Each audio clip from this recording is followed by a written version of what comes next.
Okay, hello. We're gonna be on to chapter 3 now, which is a continuation of chapter 2. Like, it's the same stuff, but instead of using XYZ, we're gonna be using normal and tangential coordinates. Okay, this is a new coordinate system that it makes it easier to analyze motion, and you'll see why once we get to it. So, uh, this is still curvilinear motion, and like we covered in the last chapter, it's the same stuff, but now instead of using XYZ coordinates, we're using normal and tangential coordinates. Now, you hear normal, you might be thinking of normal force, and you've actually got the right idea by thinking of that, because normal force is in line with normal coordinates. Anyways, let's get some definitions. So we have planar motion is a setup where the path, right? We know the path, and we can use it to define normal and tangential coordinates. So, oops, this is all saved from last time. I'm going to draw a path here. Nice curve. Imagine this is our path. It can be whatever, and we can say this point here is the origin. So x means origin in this case, right? We're going to have some points that we study. One point right here, and we'll put one point at the end. Why not? Okay, so normal and tangential coordinates. If you were to look at this in the xy plane, your origin is here, your minimum is here, and then this would be a x-intercept just by visualization because this is the origin. I don't know. This would be like x squared or x minus 5 squared minus 5. Why not? I mean, x plus 5 squared. Or no, it is x minus 5. That's how graphs work. So that would be that. And you want to get these points and whatever. But it's easier to move over to our normal and tangential coordinates. And how we define that is two new axes. So I'll draw that over here. Two new axes. This is an arbitrary direction just for visualization's sake. Normal and tangential. So n and t. That's how it works. Now, the t-axis, this is parallel to the path. So if you're going here, if you're here, this is your... Oh, I'll switch colors. If you're over there, right, this is going to be your tangential axis. If you're here, so at our first point of study, this is your tangential axis. This is t. So what is a normal one? Well, it's a pair of axes, and how that works is perpendicularity. It's over here as well. There's a 90-degree angle between them. So there's your normal axes, right? And that's what it means. So when you're going in these directions, it will be positive. So this is like positive, tangential, positive, normal. So you can put a plus here to define your axes as positive, right? I believe, yeah. So at this point here, as you can see, we're traveling this way, right? So this is our tangential, and then perpendicular is this way. This is our normal. I'll put an N here as well. Now, you might be wondering why it isn't in this direction for the normal, because that's also perpendicular. And the reason for that, well, I mean, it is. That's the negative normal. But I mean, why the positive is in that way. The reason for that is you want your normal force to be like pointing towards the inside of the path. The positive normal force inside of the path, right? So basically what this means is that we have a plane, the NT plane, that just follows the particle exactly. So you're always going to have t on the path. Like, this is how your tangential plane would move. just straight lines because it's a tangent, right? So we're always going to have that. So it simplifies all of the bunch of formulas and stuff. We don't have to worry about geometry as much and whatnot. But that's just has to do with planar motion. I didn't actually write anything down. I hope that made sense. Right? Oh, okay. I can here. What I meant by the normal. The normal force curves to keep the particle on the path. So like if it curved this way, like if this was a positive normal, you would start going this way. That's off path, right? You don't want that. That's why it's inside. It's to the inside of the path, because if it went the other way, it would curve away from the path. The particle would curve away from the path. So this means the normal goes this way to keep it on the path. That's why it's like that. Good thing I remember to explain that. So I will quickly write stuff down here. So we have t-axis follows the particle's path. N-axis points in the points perpendicular to the path. Positive in the direction that keeps particle on path. Okay, so that's that. Now we'll move on to velocity. Okay, last chapter, I don't actually remember if I said this at all, but velocity vectors are tangential to the path, right? So here's path. Your velocity vector in a different color would be this way. This is your velocity vector. Green is the velocity vector, right? And what this means is that the sorry, I'm blanking. This means that velocity, not speed, sorry. Velocity and tangential coordinates are linked, right? If you get a velocity vector in the question, you will know that that is where your tangential axis lies, right? If I were to draw my axis for this, it would be like this. It's not connected. It would be like this, defined like this positively, right? So that is a neat trick you can use, but there are some things to consider with the to build a velocity vector now with this new thing. So if we're building a velocity vector, the magnitude will be the derivative of the position vector, right? So S prime is going to be equal to V. We already know that, right? And since it's a vector, that means like V completely. And usually when you're denoting a vector, you put a bar on top. Like this would be V bar. Like this. There would be a bar above the letter. I'm not going to do that because I don't have a hotkey for that, but it's fine.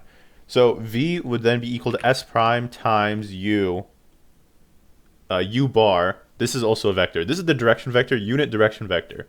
So like, if this is your direction, you get a unit vector that's like this, right?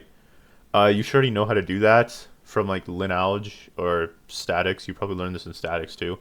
You should know how to get direction vectors and unit vectors and stuff like that, right?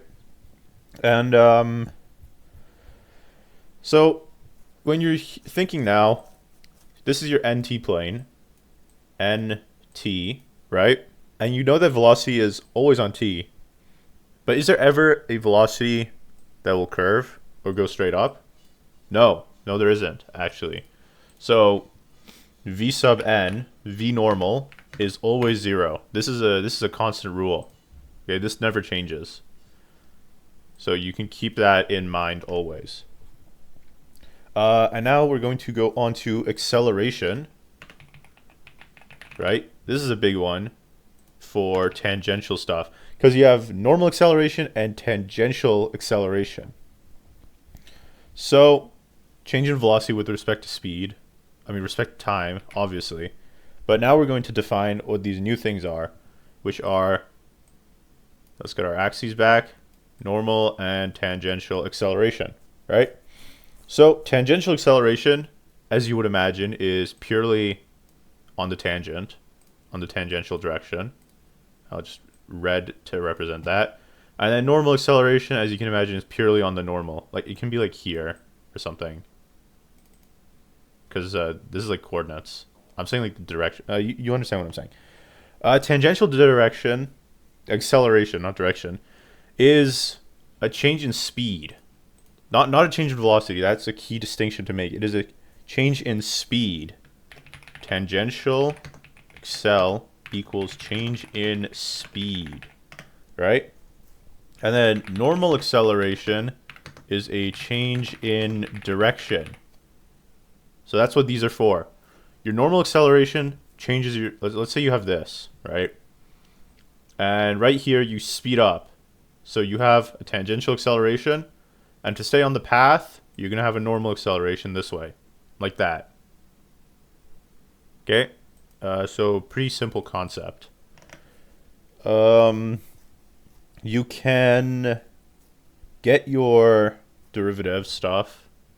We have this, right? And then for acceleration, you just take the derivative again. That's a product rule, because this is specifically the tangential direction vector, because there is no normal in it, right? There's going to be a position derivative, but to make it 0 always, let's just put a t there. To make it 0 always, un, like the normal unit vector, is going to be 0 for velocity. So this one is ut. And that's going to make it a product rule when you actually do the derivative.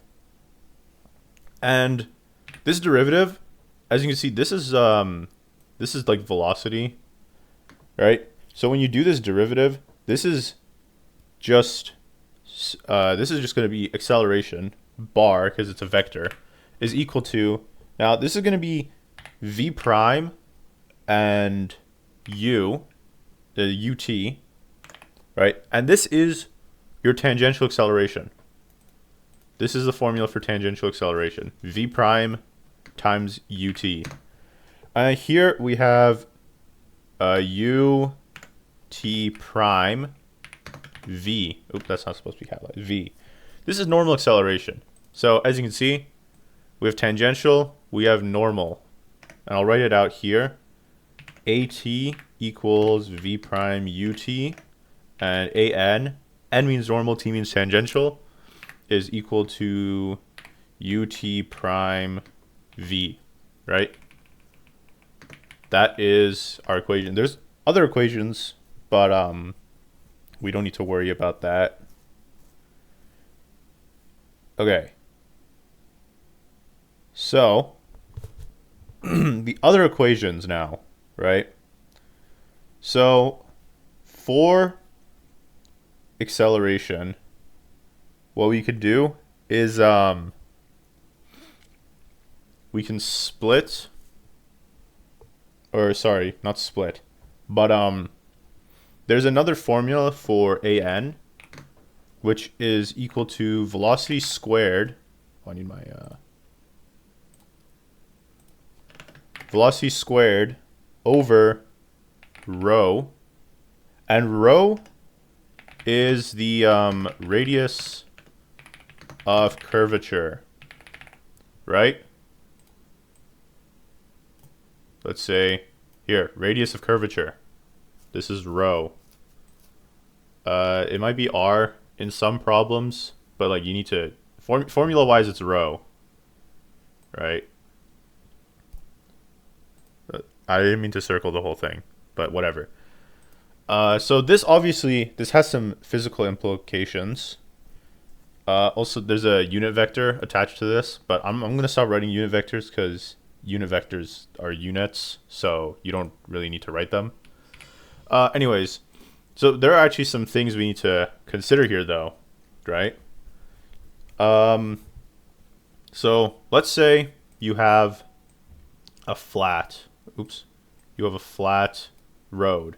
This is supposed to be flat, and you're driving along it. This is a car, okay, you can have a tangential acceleration, right? But what's a radius? What's the radius of a line? Flat line. It's just gonna go up forever, right? There's no like circular thing that it can wrap around to.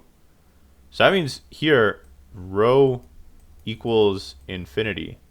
And what happens when you have something over infinity?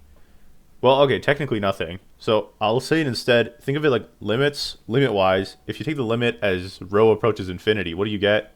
You just get 0, right?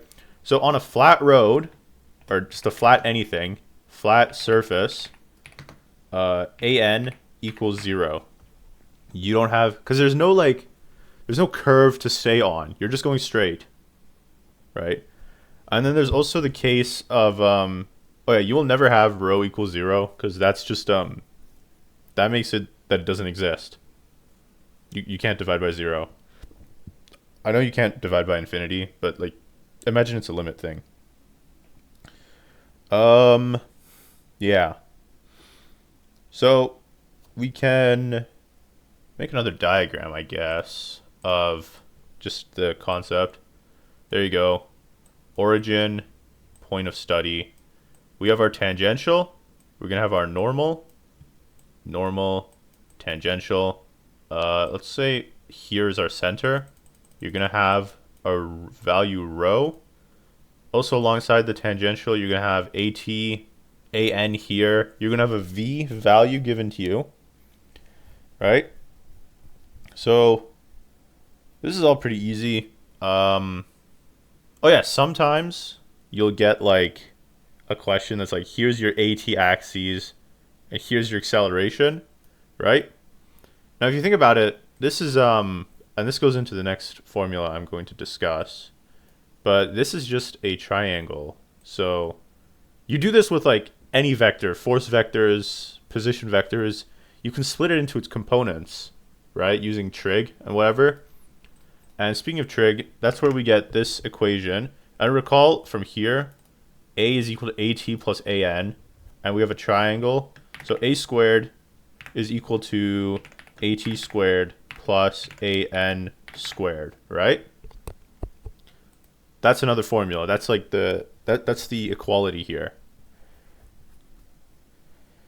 Let's see. So, quick summary. The coordinates are parallel and perpendicular to the path, right? Watch for the directions. Your normal curves you into the path, like to keep you on the path, and the tangential just follows the direction of movement, right? These are our equations. And also it's on the formula sheet here as well. NTB coordinates. V is equal to S dot. AT is equal to this. V dot, which is equal to V dV ds. Right? And AN is V squared over rho. This is an equation for rho. Like another way to get it. This is if you get your path is given in terms of a function of y. Or I mean, I guess it could be like a function of anything. But like if we have this as our path, this is x squared. I know it's not actually x squared, but this is x squared. So then to get rho for this function, you would just use this formula.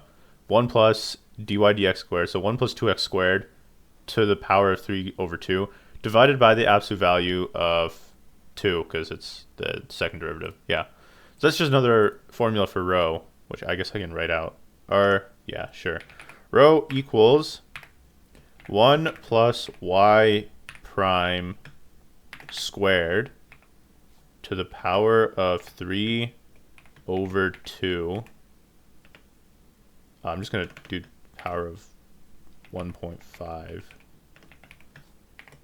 there, divided by absolute value of y double prime.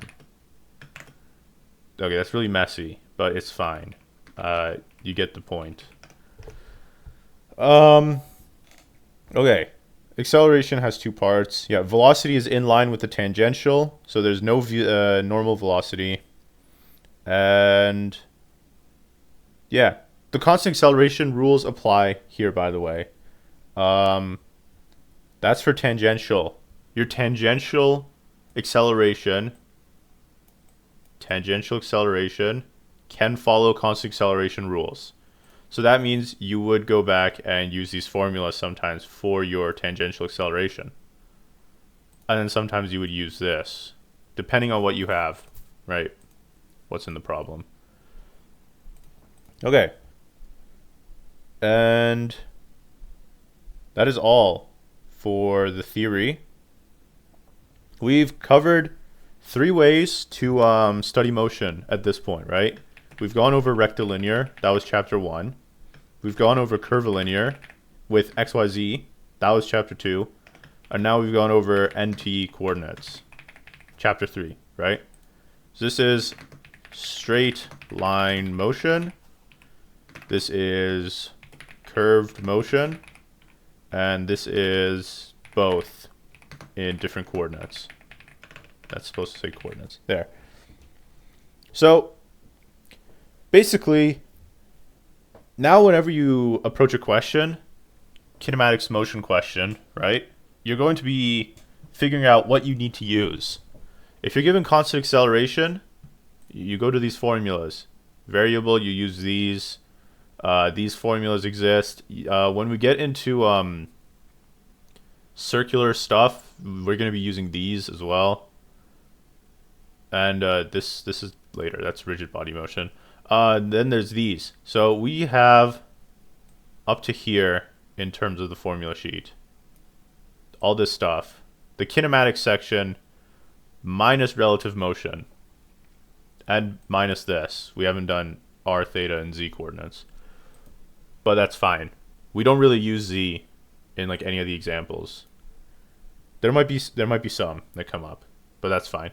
So this is another short chapter. I feel like I talked a lot though, so maybe the video is kind of long. But that's the concepts here. This is like a summary of everything. Really, really basic summary. This is velocity. Remember, velocity is always t. Yeah, acceleration, this stuff, formulas. Really, really messy formula, but you understand what it means, I hope. And a little summary down here. Okay, that's everything. Thank you for watching. Bye.